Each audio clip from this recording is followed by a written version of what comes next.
Shri Sai Satcharita, Chapter 30. In this chapter, the story of two more devotees who were drawn to Shirdi is narrated. Preliminary. Bow to the kind Sai, who is the abode of mercy and who is affectionate towards his devotees. By his mere darshan, he does away with their fear of worldly illusion, that is sansar, and destroys their calamities.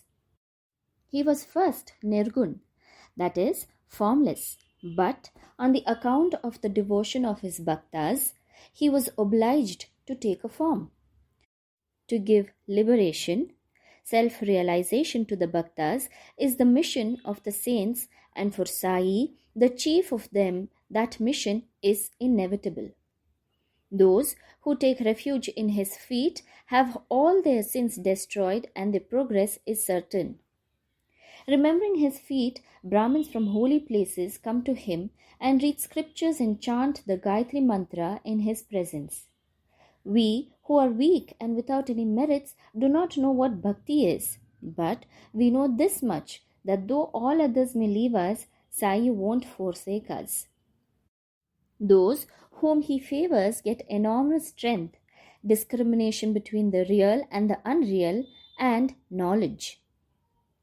Sai knows fully the desire of his devotees and fulfills the same. Hence, they get what they want and are grateful. So we invoke him and prostrate ourselves before him. Forgetting all our faults, let him free us from all anxieties. He who, being overcome with calamities, remembers and prays Sai thus, will get his mind calmed and pacified through his grace.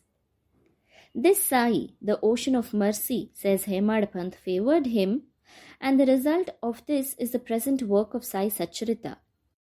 Otherwise, what qualification had he to undertake this enterprise?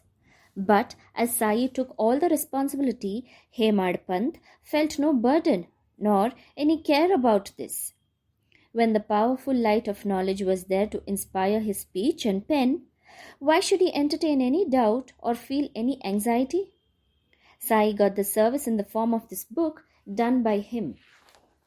This is due to the accumulation of his merits in the past births, and therefore he thinks himself fortunate and blessed. The following story is not a mere tale but pure nectar. He who drinks it will realize Sai's greatness and all pervasiveness. Those who want to argue and criticize should not go in for this. What is wanted here is not discussion but unlimited love and devotion. Learned, devout, and faithful believers, or those who consider themselves as servants of the saints, will like and appreciate these stories. Others will take them to be fables. The fortunate bhaktas of Sai will find the Sai Leelas as the Kalpataru, that is, wish-fulfilling tree. Drinking in or devouring this nectar of Sai Leelas will give liberation to the ignorant jivas, satisfaction to the householders, and a sadhana to the aspirants. Now we come to the story of this chapter. Kakaji Vaidya. There lived in Vani, Nasik district, a man named Kakaji Vaidya. He was the priest of the goddess Saptashringi there. He was so overpowered by adverse circumstances and calamities that he lost peace of mind and became quite restless. Under such circumstances, one evening he went into the temple of the goddess and prayed unto her from the bottom of his heart and invoked her aid to free him from anxiety. The goddess was pleased with his devotion, and the same night appeared to him in his dream and said to him, "You go to Baba, and then your mind will become calm and composed." Kakaji was anxious to know from her who this Baba was, but before he could get any explanation, he was awakened. Then he began to think as to who might be this Baba, to whom the goddess had asked him to go. After some thinking, he resolved that this Baba might be Trimbakeshwar, that is Lord Shiva. So he went to the holy place Trimbakam, that is in Nasik district, and stayed there for 10 days. During this period, he bathed early in the morning, chanted the Rudra hymns, did the Abhishek, that is pouring fresh water over the pindi, and did other religious rites. But with all this, he was restless as before. Then he returned to his place and again invoked the goddess most pitifully. That night, she again appeared in his dream and said, "Why did you go to Triambakeshwar in vain? I mean by Baba, Sri Sai Samarth of Shirdi." The question before Kakaji was now, how and when to go to Shirdi and how to see Baba. If anybody is in real earnest to see a saint, not only the saint, but God also fulfills his wish. In fact, the Sant, that is saint, and the Anant, that is God, are one and the same. There is not the least difference between them. If anybody thinks that he will go on his own wish and see a saint, that will be a mere boast. Unless the saint wills it, no one is able to go and see him. Even the leaf of the tree won't move without his bidding.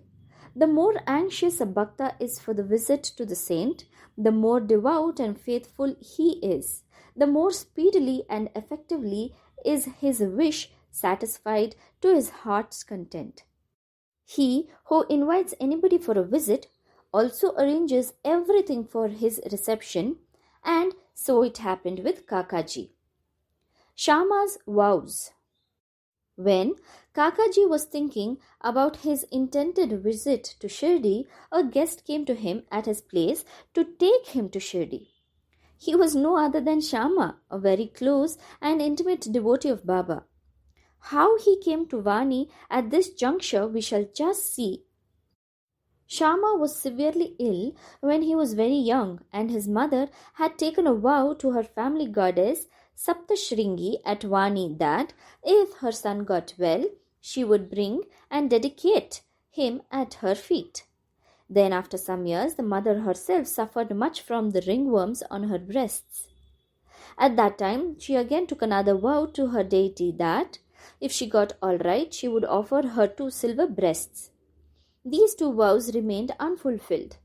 At her deathbed, she called her son Shama and drew his attention to the vows, and after taking a promise from him that he would fulfill them, she breathed her last. After some time, Shama forgot about these vows, and thus 30 years elapsed. About this time, a famous astrologer had come to Shirdi and stayed there for a month. His predictions in the case of Shriman Bhuti and others came true, and everybody was satisfied. Shama's younger brother Bapachi consulted him and was told about his mother's vows, which his elder brother had promised to fulfill at her deathbed and not yet fulfilled. Hence, the goddess was displeased with them, and that was bringing troubles on them. Bapachi told this to his brother Shama, who was then reminded of the unfulfilled vows.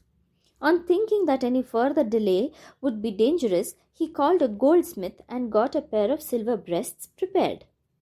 Then he went to the masjid, prostrated himself before Baba, and placing before him the 2 silver breasts, requested him to accept them and free him from the vows as to him he was his Saptashringi goddess. Then Baba insisted upon him to go himself to the temple of Saptashringi and offer them at the feet of the goddess.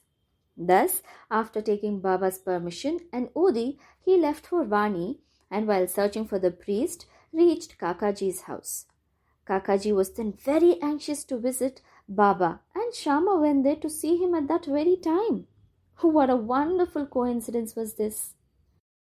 Kakaji asked him who he was and whence did he come, and on learning that he came from Shirdi, he at once embraced him. So overwhelmed he was with love. Then they talked about Sai Leelas, and after finishing the rites of Shama's vows, they both started for Shirdi. On reaching the place, Kakaji went to the masjid and fell at Baba's feet. His eyes were soon bedewed with tears, and his mind attained calmness. According to the vision of the goddess, no sooner did he see Baba, his mind lost all its restlessness and became calm and composed. Kakaji began to think in his mind, "What a wonderful power is this!" Baba spoke nothing. There was no question and answer, no benediction pronounced. The mere darshan itself was so conducive to happiness. The restlessness of my mind disappeared by his mere darshan. Consciousness of joy came upon me. This is what is called the greatness of darshan. His vision was fixed on Sai's feet and he could utter no word. Hearing Baba's Leelas, his joy knew no bounds. He surrendered himself completely to Baba, forgot his anxiety and cares, and got undiluted happiness. He lived happily there for 12 days, and after taking Baba's leave, Udi and blessings, returned home. Kushal Chand of Rahata.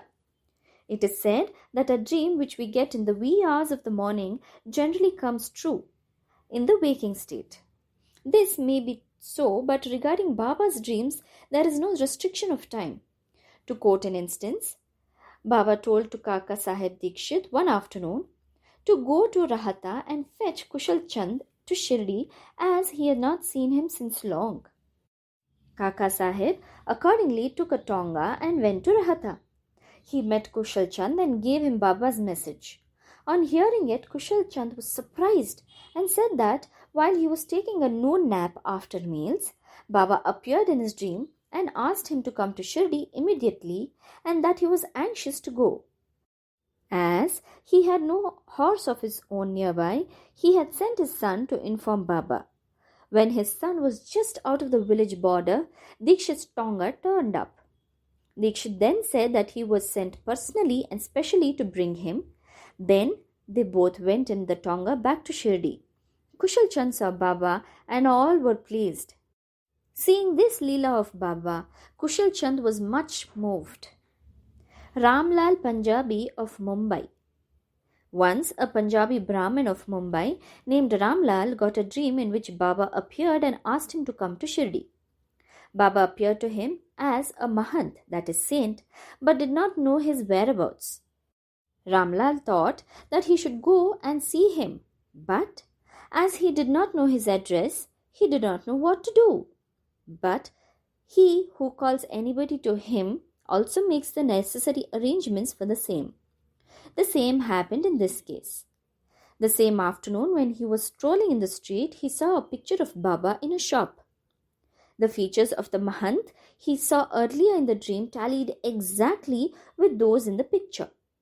Then, on making inquiries, he came to know that the picture was of Sai Baba of Shirdi. He went soon after this to Shirdi and stayed there till his death. In this way, Baba brought his devotees to Shirdi for darshan and satisfied their wants, material as well as spiritual. Om Sai Ram.